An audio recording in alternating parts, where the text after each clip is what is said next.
discussion briefly. Okay, other sort of old-new clashes. I mean, they're all over this text. This is what's driving the novel. That Moffat is able to blackmail the Spraggs with his knowledge, so to speak, of being the former husband of Undine. So in the West, in Apex, it wouldn't matter if they were married before, because divorce, that's not a matter of discussion. But with the upper class in New York, it's already something different when they were engaged and would break up an engagement. Right. Okay, so with Moffat and Spraggs. Okay. Other things between Undine and Ralph and their relationship.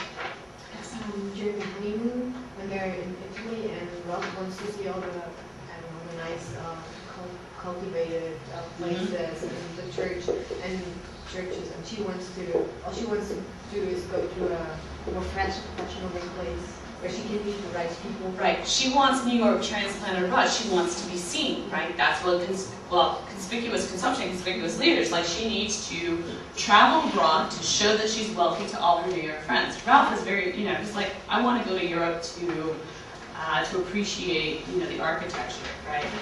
Well, Wharton is obviously very sympathetic towards that viewpoint, right? We're sort of invited to sort of champion Ralph as the good guy and Undine as the bad person throughout the book, right? But yes, a very different approach to the honeymoon as, a social event, the new money versus culture.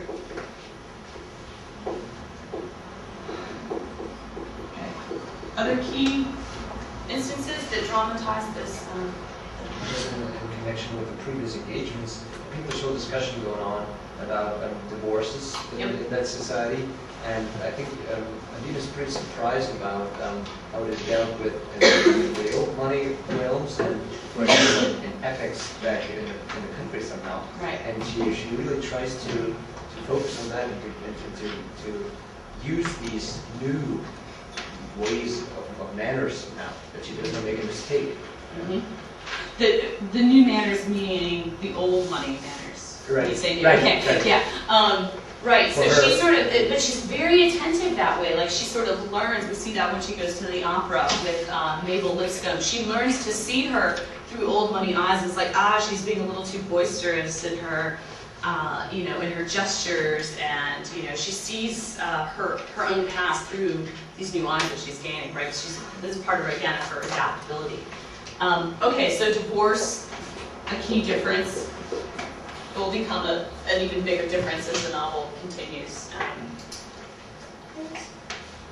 What happens with the engagement ring? Do you remember that episode? Ralph gives her an engagement ring.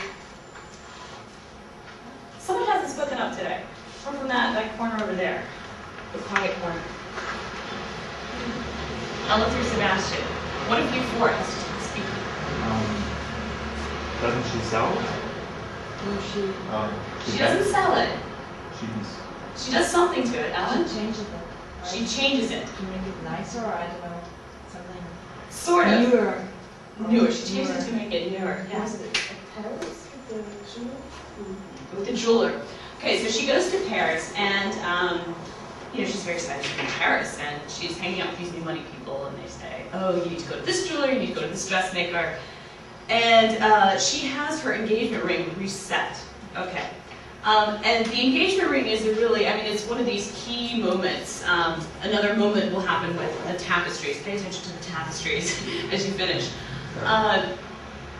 Engagement ring, Ralph gives her an heirloom, right? Something that his great-grandmother had, right?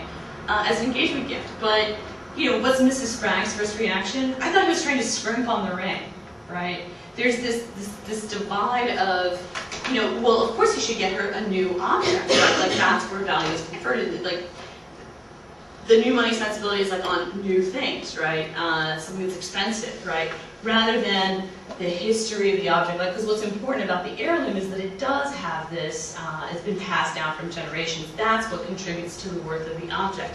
And the setting is part of that, the jewel's setting, right? So the setting, because it conveys this history in a very material way, is very important. And Undine just, even though Ralph asks her not to, just takes the jewels out and resets it, okay?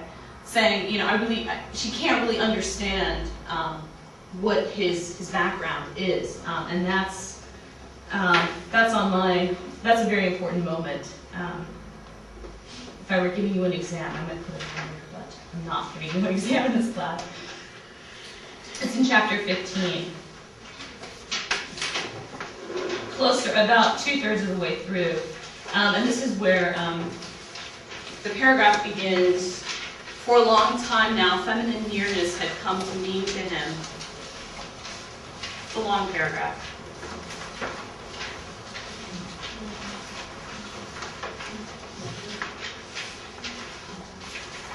You see that?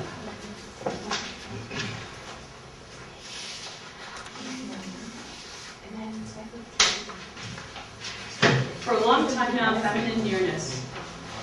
How many of you have that paragraph located? Only one person, 2 people? 3, 4? Okay, most people got it? Okay. For a long time now, feminine nearness had come to mean to him not this release from tension, but the ever-renewed dread of small daily deceptions, evasions, subterfuges. Their change had come gradually. He's commenting on his marriage now with Undine, marked by one disillusionment after another. But there had been one moment that formed the point beyond which there was no returning.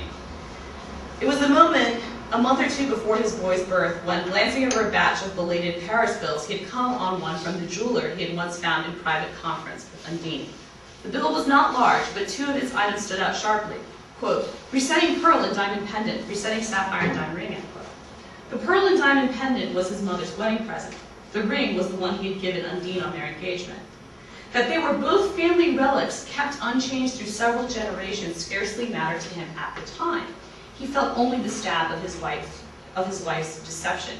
She had assured him in Paris that she had not had her jewels reset. He had noticed, soon after their return to New York, that she had left off her engagement ring. But the others were soon discarded also, and in answer to his question, she had told him that in her ailing state, rings worried her. So she's saying, well, I'm pregnant, and I just can't be wearing these expensive things. So she's kind of manipulating, again, her feminine side. Now he saw she had deceived him, and forgetting everything else, he went to her bill in hand. Her tears and distress filled him with immediate contrition. Was this a time to torment her about trifles? His anger seemed to cause her actual physical fear, and at the sight he abased himself in entreaties for forgiveness. When the scene ended, she had pardoned him, and the reset ring was on her finger. Okay, I'll skip down a bit. It put in his hand a new clue to a new side of his wife's character. He no longer minded about her having lied about the jeweler. What pained him was that she had been unconscious of the wound she inflicted in destroying the identity of the jewels. Okay. He was angry because she deceived him, but the discovery that she was completely unconscious of states of feeling on which so much of his inner life depended marked a new stage in their relation. So she doesn't, well, first of all, any comments about that passage as I was reading it to you that stood out for comment on? Suzanne. I'm just stunned by the fact that she has done something wrong, and he approaches her, questions it, and by the end of the discussion, she pardoned him. You know, it's like the faults are always in the others, never in herself. And to add to that, right? Yeah, she pardoned him, and then the reset ring was on her finger. It wasn't before because she had something to hide, and now it's like, new money erases old money, right? New money dominates old money, right? Excellent. Other. Julia. I just thought that's just one of the moments when I'm thinking it's not only Undine that gets on my nerves while reading it, that makes one aggressive kind of in a way, but it's also the other people that keep on letting her have her way. Yeah. And that's what really makes one angry after a while. Yeah. Be. Yeah, I mean, the men sort of let her railroad them. I mean, father just keeps giving her money, Ralph keeps giving her money, he just. But that also plays into this divide between the business world of men and sort of the domestic sphere of women, that the men aren't supposed to make the women worry about money. Mr. Sprague's always saying that. Or you're shaking your head.